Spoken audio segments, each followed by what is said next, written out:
Well, luckily, the rain held off this morning for the city of Wilmore's 35th 4th of July parade and festival.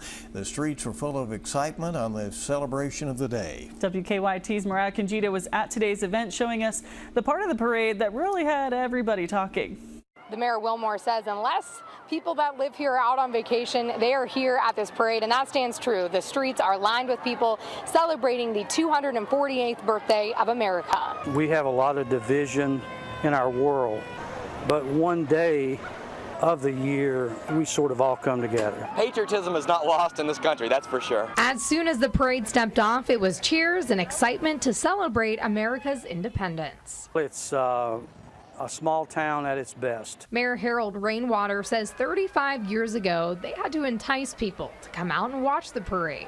We handed out free hot dogs to get people to come, and they came.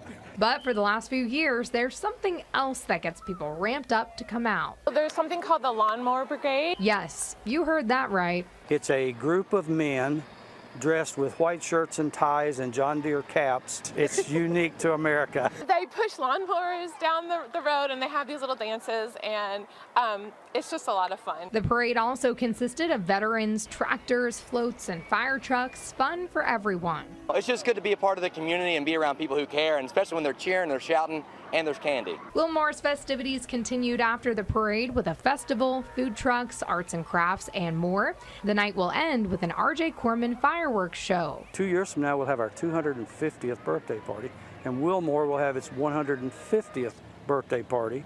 So this is sort of a celebration of a birthday, of a country, and of a town. Mariah Conjita, WKYT.